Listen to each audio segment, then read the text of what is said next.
알겠습니다. 오늘 뉴스야 여기까지 하겠습니다. 지금까지 김민하 시사평론가였습니다. 고맙습니다. 고맙습니다.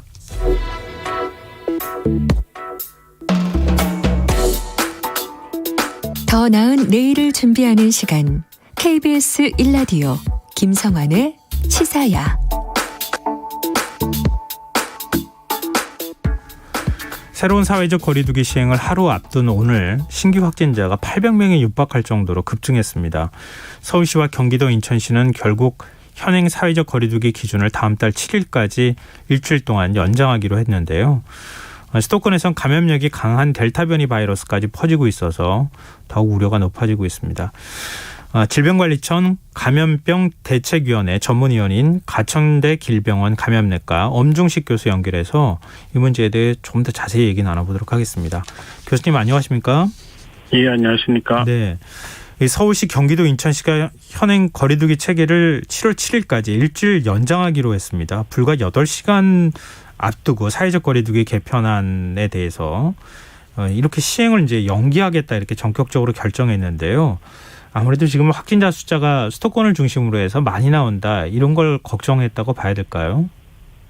예, 최근 지난주 후반부터 확진자가 다소 늘어나는 경향을 보이다가 어제 이제 수도권의 환자, 특히 서울시와 경기도 환자가 급격하게 늘어났습니다. 이런 과정에서 이 확진된 환자들을 생활치료센터나 병원으로 이송하는 것에 어떤 장애가 생길 정도의 상황이 발생하다 보니까 전격적으로 이런 거리두기 체계 연장을 결정한 것으로 알고 있습니다.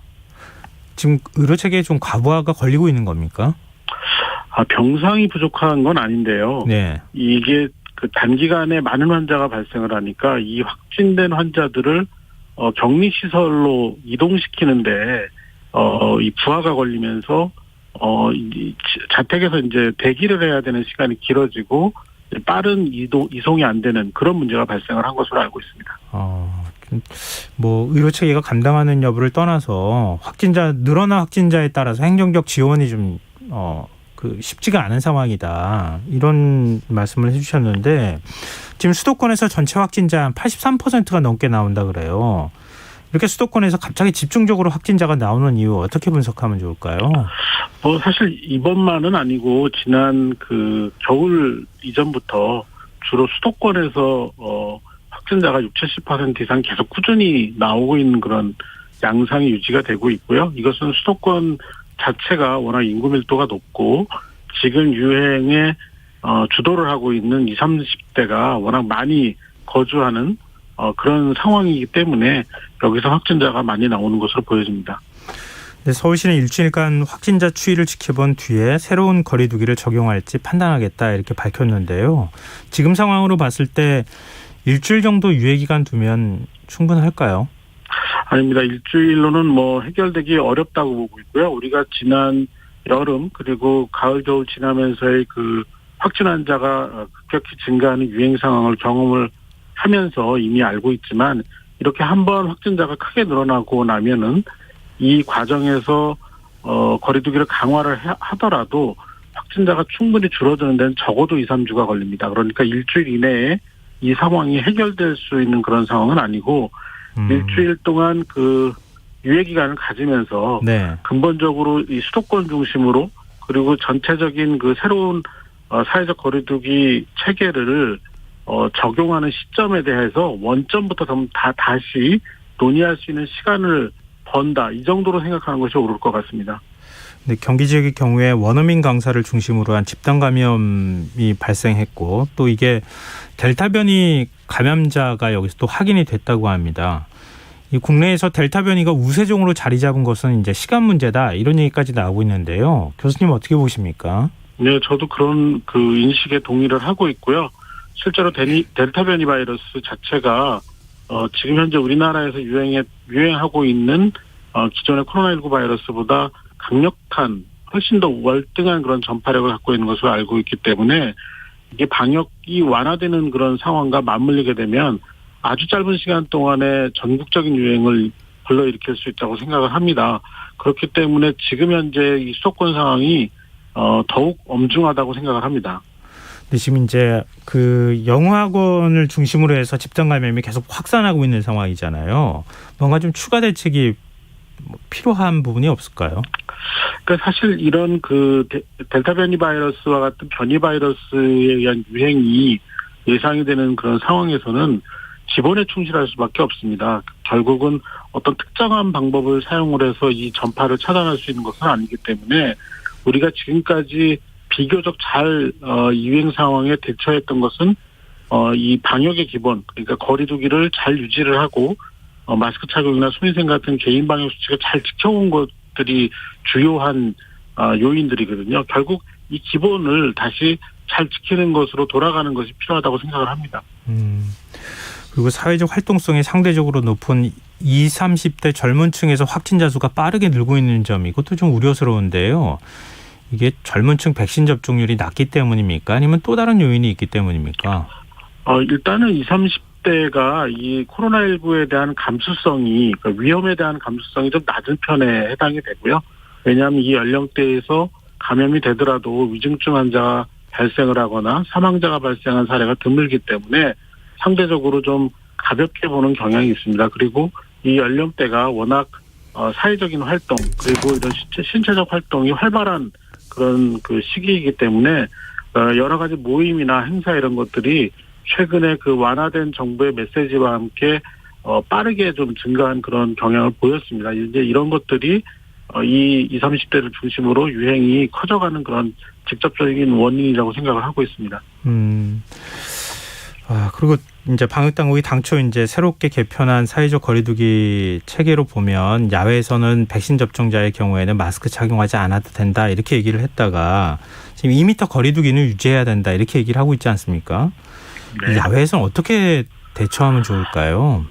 사실 이제 야외에서 마스크 착용을 중단하는 문제는 너무 빠르게 얘기가 꺼내졌다고 봅니다. 그러니까 지금 우리나라의 백신 접종률 상황을 고려를 하면 꺼내서는 안 되는 얘기를 꺼낸 것이고요.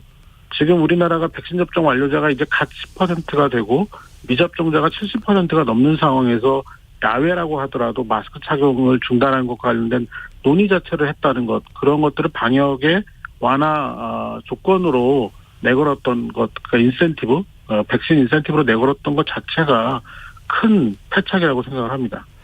네, 아까도 교수님께서 말씀하셨지만 지금 새로운 거리두기 적용 시점을 좀 신중하게 재검토해야 한다고 말씀하셨잖아요. 만약 원점으로 다시 되돌아간다면 언제가 새로운 거리두기 방안을 적용하는데 적당한 시기라고 보세요? 전문가들이 좀 많은 고민을 해보고 또 많은 토론을 해봐야 되겠지만 일단 기본적으로 백신 접종률이 충분히 올라가야 됩니다. 백신 접종 완료자가 적어도 제 개인적인 생각으로는 50% 이상을 넘어갈 때, 그러니까 한 9월쯤으로 예측이 되는데요. 네. 이때쯤 방역 완화와 관련된 여러 가지 논의를 시작하는 것이 이 현실적으로 우리가 방역을 완화했을 때 이런 또 다른 위기를 맞지 않으면서 이 완화할 수 있는 그런 계기를 마련했을 때쯤이라고 예측이 되고 있습니다. 네. 그래서 백신 관련 얘기도 좀 여쭙고 싶은데요. 화이자와 모더나 백신을 맞은 미군 장병들 사이에서 심근염 발생률이 예상보다 높았다 이런 연구 결과가 나오지 않았습니까? 방역당국은 화이자나 모더나 백신 접종 뒤에 가슴 통증이 발생하면 진료를 받아달라 이렇게 당부하고 있는데 구체적으로 어떤 증상이 발생했을 때 병원으로 가야 되는 겁니까? 예, 지금 말씀하신 것처럼 심근염이 발생을 하면 가슴 통증이 좀 전형적으로 좀 나타나는 그런 경향을 보고 있고요. 이것 말고도 이제 열이 잘 안 떨어지고 좀 숨이 차면서 이런 호흡곤란 같은 그런 증상들이 나타나면 반드시 병원에 좀 체크를 해봐야 되는데, 이게 이런 증상이 짧게 몇 시간 또는 하루 이내에 끝난다면 큰 문제가 되지 않지만 2, 3일 이상 지속이 되면 반드시 간별 진단을 받으셔야 될 것 같습니다. 만약에 병원 가는 시점을 놓쳤다, 심근염이 더 진행이 된다, 이러면 어떻게 되는 겁니까? 일단 아직까지 미국 데이터를 보면은 이 mRNA 백신을 통한 심근염이 생겼을 때 어떤 중증의 어떤 후유증이나 사망 사례가 이렇게 보고가 되지는 않은 것 같습니다. 그렇지만 심근염이라는 게 심장에 염증이 생기는 문제이기 때문에 네. 심장 기능이 떨어진다든지 경우에 따라서는 이런 그 심장의 그 기능이 중단되면서 좀 심각한 문제가 발생할 수도 있다고 생각을 합니다. 그럼 일단 앞서 말씀하셨던 그런 증상이 나타나면 최대한 빨리 병원을 가야 되는 게 맞다. 이렇게 이해하면 되는 거죠. 네. 네. 이 모더나가 자사 백신이 델타 변이와 같은 새 변이 바이러스에도 예방 효과가 있다 이렇게 밝혔는데요. 이게 실험실에서 8명을 대상으로 진행한 테스트라고 하더라고요. 저 연구 결과 신뢰를 해도 될까요?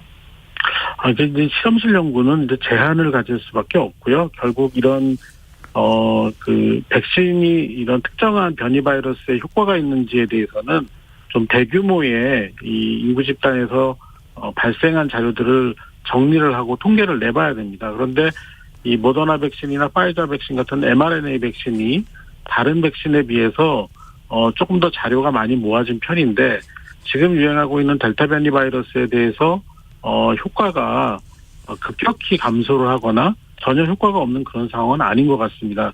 적어도 이런 mRNA 백신이나 또 우리가 아스트라제네카 백신이라고 알려져 있는 바이러스 벡터 백신 같은 경우에도 2차 접종을 완료하고 충분한 기간이 지나면 적어도 입원을 해야 되는 그런 중증 발생이나 사망 발생은 충분히 예방을 하는 것으로 데이터들이 나오고 있습니다.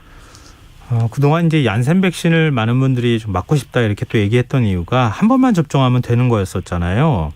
근데 얀센 백신 접종 후에 화이자나 모더나 백신을 추가 접종하는 방안이 미국에서 거론되고 있다고 하더라고요. 이게 얀센 백신이 변이 바이러스나 이런 데 충분히 효과가 있는 게 아니기 때문에 그런 겁니까? 이 부분은 조금 더 그 자료가 보완이 돼야지만 충분한 설명을 드릴 수 있을 것 같습니다만 일단은 이 바이러스 벡터 백신에 해당하는 얀센 백신을 1회 접종을 했을 때 항체가가 충분히 형성이 되지 않는 그런 그 접종자들이 있는 것 같습니다. 이제 그런 과정에서 보호 효과가 떨어지기 때문에 교차 접종 형태로 보완을 해야 된다라는 주장이 나온 것으로 되어 있습니다. 아직 검증이 필요한 내용이 되겠습니다. 지금 현재까지로는 신뢰성이 있다고 보기에는 조금 어렵다 이런 말씀이시군요. 근데 이런 가운데 오늘 국토교통부가 사이판과 트래블 버블 시행 합의문 서명식을 가졌습니다. 이게 다음 달부터 이렇게 되면 사이판으로 여행을 떠날 경우에 접종을 마친 경우에는 자가격리 없이 여행을 할 수 있게 되는데요. 이 방역의 측면에서 보면 여행을 할 때 어떤 점을 좀 주의해야 될까요? 그래서 아직 사이판 같은 경우는 그 변이 바이러스와 관련된 정보가 확인되지 않고 있는데요. 지금 워낙 이 델타 변이 바이러스가 전 세계적으로 퍼져나가는 속도가 우리가 예상했던 것을 뛰어넘는 그런 상황이기 때문에 이런 협정을 맺었다고 하더라도 여행 시기에, 여행 전후에 이 현지의 그런 상황 그리고 국내 유행 상황을 충분히 고려를 하고 여행 결정을 하시는 것이 바람직할 것 같습니다. 해외에서는 델타 플러스 변이가 확산하고 있다고 하잖아요. 트래블 버블 추진은 조금 성급하다고 볼 수 있을까요?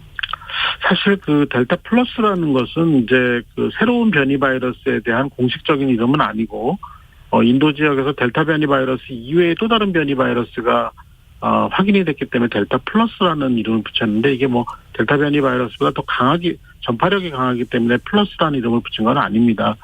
그래서 이런 그 델타 플러스라는 형태로 불리는 변이를 지금 현재 고민할 상황은 아니지만 트래블 버블이라는 그런 형태의 이런 여행 프로그램 같은 경우는 전체적인 유행 양상과 그리고 우리나라의 백신 접종률을 좀 비교를 해서 좀 더 안전한 상황이 됐을 때 추진하는 것이 바람직하지 않나 이렇게 개인적으로 생각을 합니다.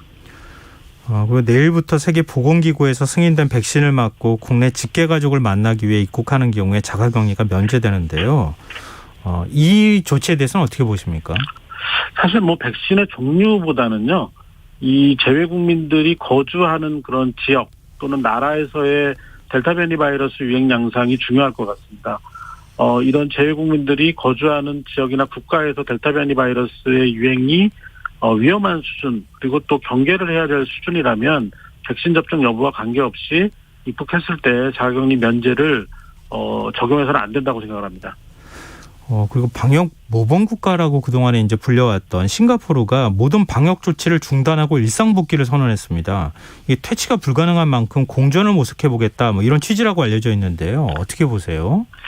그러니까 코로나19 유행 초기에 스웨덴이 이런 시도를 했었죠. 그런데 참담한 실패로 끝났습니다. 싱가포르의 상황을 제가 100% 이해를 하지 못하지만 우리가 할 수 있는 그런 방역은 계속 유지를 하면서 새로운 방법을 모색하는 것이 오히려 바람직하지 않나 이렇게 생각을 합니다. 근데 좀 위험하다는 거 모르고 그럴까요? 그러니까 제가 말씀드린 것처럼 그 내부적인 그런 그 정확한 그 정책 결정의 그 근거는 제가 아직까지는 확인을 못했습니다. 그렇지만 이런 델타 변이 확산과 관련돼서 이 싱가포르가 갖고 있는 여러 가지 제한점이 있는 것 같습니다. 그래서 이런 결정을 한 것 같은데 저희가 보기에는 조금 좀 위험한 결정이 아닌가 이렇게 생각을 합니다. 네, 알겠습니다. 오늘 말씀 여기까지 듣겠습니다. 고맙습니다. 감사합니다. 네, 지금까지 가천대 길병원 감염내과 엄중식 교수였습니다. KBS 라디오 김성환의 시사 1부 순서는 여기서 마무리하겠습니다. 2부에는 화제성 뉴스를 살펴보는 밤참 뉴스 한밤의 인문학 순서가 준비되어 있습니다. 전 11시 정각 2부에 다시 찾아오겠습니다.